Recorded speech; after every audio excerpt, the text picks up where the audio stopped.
Hi guys, welcome back to my world Tanu learning world. আজ আমরা মাধ্যমিকের 2022 সালে আসবে এমন পরিমিতির কিছু সাজেশন বা প্রশ্ন দেখে নেব, যেগুলো তোমাদের সামনে আসা পরীক্ষাতে খুব হেল্প করবে। চলো দেরি না করে ভিডিও শুরু করি।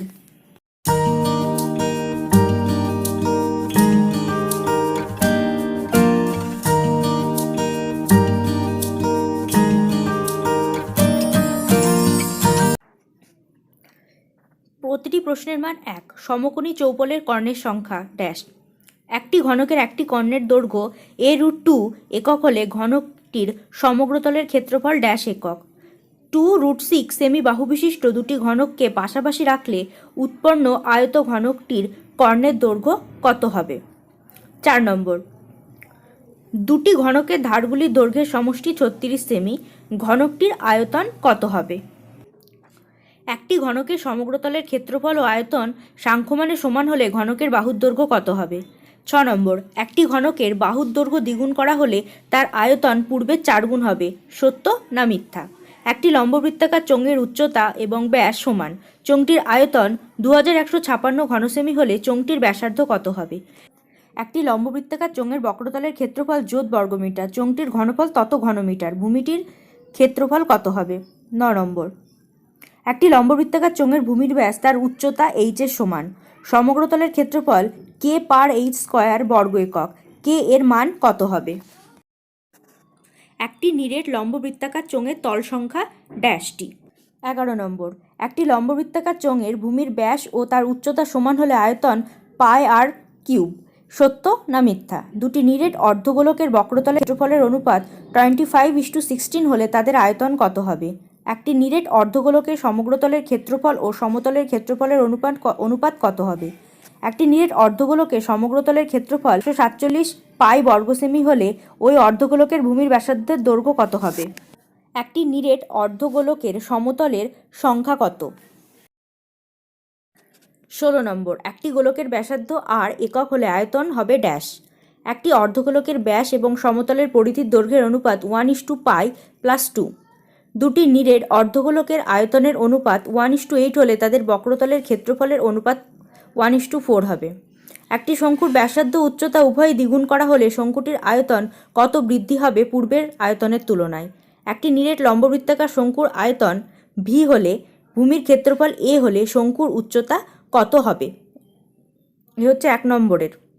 এবার 21 নম্বরটা দেখো। একটি লম্ববৃত্তাকার শঙ্কুর ব্যাসার্ধ উচ্চতা ও তির্যক উচ্চতা সর্বদা সমকোণী ত্রিভুজের বাহুদ্বয়। সত্য না মিথ্যা এগুলো? একটি লম্ববৃত্তাকার শঙ্কুর অর্ধশীর্ষ কোণ 45 ডিগ্রি হলে তার উচ্চতা ও তির্যক উচ্চতার অনুপাত ড্যাশ।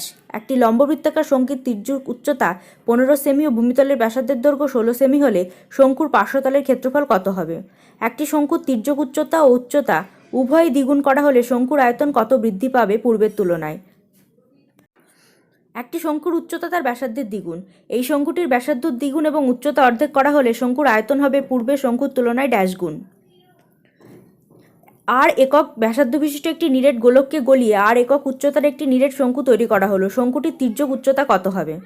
27। এক মুখ কাটা একটি পেন্সিলের আকার হলো চোঙ ও ড্যাশের সমন্বয়ে। একটি গোলক ও একটি বেলুন ব্যাসার্ধ সমান, তাদের ঘনফল সমান হলে বেলনের ব্যাসার্ধ উচ্চতার অনুপাত ড্যাশ হবে। 29। r ব্যাসার্ধ বিশিষ্ট একটি শঙ্কুর উচ্চতা r হলে এইরূপ 4টি শঙ্কুর মোট আয়তনের একটি ড্যাশ ব্যাসার্ধ গোলকের আয়তনের সমান। 30 নম্বর প্রশ্ন কি বলছে? একই ভূমি ও একই উচ্চতা বিশিষ্ট একটি লম্ববৃত্তাকার শঙ্কু ও একটি লম্ববৃত্তাকার চোঙের আয়তনের অনুপাত 1:3 হবে। এই হলো তোমাদের সত্য মিথ্যা দিয়ে শূন্যস্থান দিয়ে 1 নম্বরের 30টা প্রশ্ন।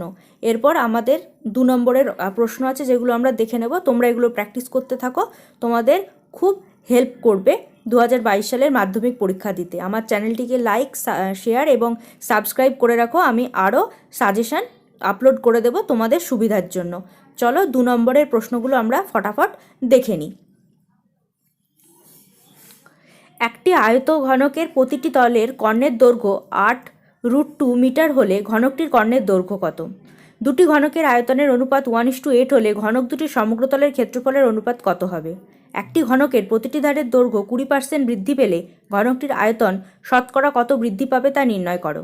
একটি লম্ববৃত্তাকার চোঙের উচ্চতা 14 সেমি হলে বক্রতলের ক্ষেত্রফল 264 বর্গ সেমি হলে চোঙটির আয়তন কত হবে?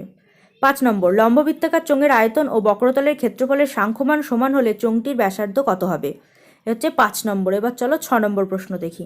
একটি লম্ববৃত্তাকার চোঙের ভূমির ব্যাসার্ধ 7 সেমি হলে ও বক্রতলের ক্ষেত্রফল 528 বর্গ সেমি হলে চোঙটির আয়তন কত হবে? একটি গোলকের ব্যাস অপর একটি গোলকের ব্যাসের দ্বিগুণ। যদি বড় গোলকটি সমগ্রতলের ক্ষেত্রফল ছোট গোলকের আয়তনের সমান হয় তাহলে ছোট গোলকটির ব্যাসার্ধ কত হবে? 8 নম্বর, একটি নিরেট অর্ধগোলকের আয়তন 144 পাই ঘন সেমি হলে অর্ধগোলকটির ব্যাসের দৈর্ঘ্য কত হবে? কোনো লম্ববৃত্তাকার শঙ্কুর বক্রতলের ক্ষেত্রফল তার ভূমির ক্ষেত্রফলের √10 গুণ। দেখাও যে শঙ্কুর উচ্চতা ভূমির ব্যাসার্ধের 3 গুণ। এবার 10 নম্বর প্রশ্ন। একটি শঙ্কু আকৃতির জলের ট্যাঙ্কের ভিতরের দিকের ভূমিতলের ব্যাস 21 মিটার এবং তির্যক উচ্চতা 17.5 মিটার। ট্যাঙ্কটিতে কত ঘনমিটার জল থাকবে? 11 নম্বর, একটি শঙ্কুর তির্যক উচ্চতা তার ভূমির ব্যাসার্ধের 4 গুণ। শঙ্কুটির বক্রতলের ক্ষেত্রফল 16 পাই হলে এর ব্যাসার্ধ কত হবে? 12 নম্বর, একটি লম্ববৃত্তাকার চোঙের ভূমির ব্যাসার্ধ ও একটি গোলকের ব্যাসার্ধ পরস্পর সমান। তাদের ঘনফলও সমান হলে চোঙের ভূমির ব্যাসার্ধ ও উচ্চতার অনুপাত কত? 28 সেমি প্রান্ত বিশিষ্ট একটি ঘনক থেকে সর্ববৃহৎ যে লম্ববৃত্তাকার শঙ্কুটি পাওয়া যায় তার আয়তন কত হবে? এগুলো কিন্তু অবশ্যই তোমরা প্র্যাকটিস করবে। একটি শঙ্কু একটি চোঙের ব্যাসার্ধ সমান, কিন্তু শঙ্কুর উচ্চতা চোঙের উচ্চতার দ্বিগুণ। শঙ্কু এবং চোঙের আয়তনের অনুপাত কত হবে? যে লম্ববৃত্তাকার শঙ্কুর ভূমিতলের ব্যাসার্ধ 1:1.5 মিটার এবং তির্যক উচ্চতা 14 সেমি তার পার্শ্বতলের ক্ষেত্রফল কত হবে? 1 নম্বর 2 নম্বর হয়ে গেছে। এবার 4 নম্বর প্রশ্ন দেখো। এই প্রশ্নগুলোর মান 4। ঘনকাকৃতি একটি জলপূর্ণ চৌবাচ্চা থেকে সমান মাপের 64 বালতি জল তুলে নিলে চৌবাচ্চাটির 1/3 অংশ জলপূর্ণ করা হলো। চৌবাচ্চাটির বাহুর দৈর্ঘ্য 1.2 মিটার হলে প্রতি বালতিতে কত লিটার জল ধরে? একটি নিরেট আয়তঘনকের দৈর্ঘ্য প্রস্থ উচ্চতার অনুপাত 4:3:2 হলে এবং সমগ্রতলের ক্ষেত্রফল 468 বর্গ সেমি হলে আয়তঘনকটির আয়তন নির্ণয় করো। একটি আয়তঘনকের আয়তন ভি, দৈর্ঘ্য প্রস্থ এবং উচ্চতা যথাক্রমে এ বি সি এবং সমগ্রতলের ক্ষেত্রফল এস হলে প্রমাণ করো যে 1/v = 2s 1/a + 1/b + 1/c। 2.1 metre দীর্ঘ ও 1.5 মিটার প্রশস্ত একটি আয়তঘনকার চৌবাচ্চাটির অর্ধেক জলপূর্ণ আছে। ওই চৌবাচ্চায় 630 লিটার জল ঢাললে জলের গভীরতা কতটা বৃদ্ধি পাবে? একটি নিরেট লম্ববৃত্তাকার চোঙের বক্রতলের ক্ষেত্রফল 1320 বর্গ সেমি। চোঙটির ব্যাস 14 সেমি হলে তার উচ্চতা নির্ণয় করো। ঢাকনাবিহীন একটি লম্ববৃত্তাকার চোঙের পাত্রের সমগ্রতলের ক্ষেত্রফল 2002 বর্গ সেমি। পাত্রটির ব্যাসার্ধ 7 সেমি হলে পাত্রটিতে কত লিটার জল থাকবে? 10 সেমি ব্যাসের একটি লম্বা গ্যাস জারের মধ্যে কিছু জল আছে। ওই জলে 8 সেমি দৈর্ঘ্যের ব্যাসের 5 সেমি লম্বা একটি নিরেট লোহার লম্ব বৃত্তাকার চোঙাকৃতি টুকরো সম্পূর্ণ ডোবানো হলো। এর ফলে কতটুকু জল উপরে উঠবে?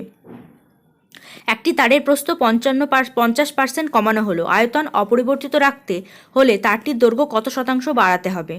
1 সেমি, 6 সেমি, 8 সেমি ব্যাসার্ধে 3টি নিরেট গোলক গলিয়ে একটি বড় নিরেট গোলক তৈরি করা হলো।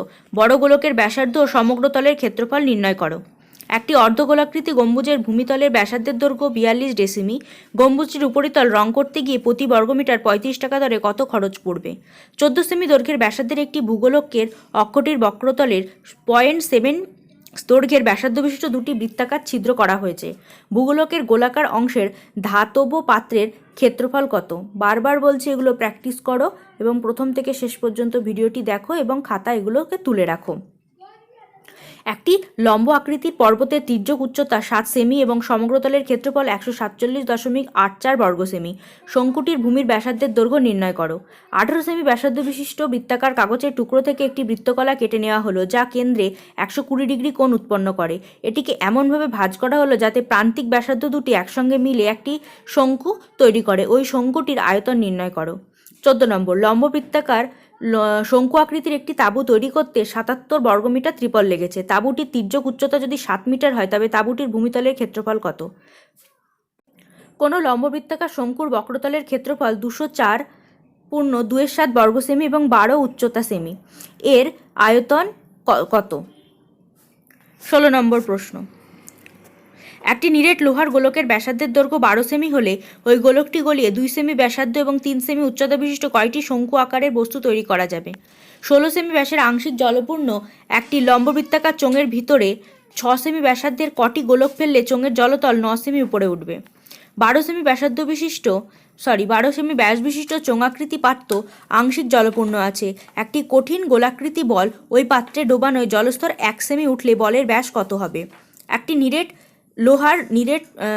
লোহার নিরেট লম্ববৃত্তাকার দণ্ডের ব্যাস 14 সেমি, দৈর্ঘ্য 1 মিটার। ওই দণ্ডটি গলিয়ে 8 সেমি উচ্চতা ও 5 সেমি ব্যাসার্ধের বৃত্তাকার ভূমিতল বিশিষ্ট কতগুলি নিরেট লম্ববৃত্তাকার শঙ্কু তৈরি করা যাবে? এবার হচ্ছে 20 নম্বর প্রশ্ন। 4 নম্বরের 20টা প্রশ্নই আছে। একটি অর্ধগোলক ও একটি শঙ্কুর ভূমি ও উচ্চতা সমান, তাদের আয়তনের অনুপাত ও বক্রতলের ক্ষেত্রফলের অনুপাত নির্ণয় করো। এই হলো তোমাদের মেন্সুরেশনের সাজেশান। এইগুলো তোমরা প্র্যাকটিস করো। মেন্সুরেশনে পরীক্ষায় যা প্রশ্ন আসবে তার মধ্যে থেকে তোমরা আশা করি সমস্ত প্রশ্নই অ্যাটেন্ড করতে পারবে। প্রথম থেকে শেষ পর্যন্ত ভিডিওটা দেখার জন্য ধন্যবাদ। চ্যানেলটিকে সাবস্ক্রাইব করে রাখো আর পাশে থাকা বেল বাটনটিকে প্রেস করে রাখো। যখনই আমি নতুন ভিডিও আপলোড করব তোমরা যেন সেটা খুব তাড়াতাড়ি পেয়ে যাও। ধন্যবাদ। সঙ্গে থেকো, সাথে থেকো, সুস্থ থেকো, ভালো থেকো।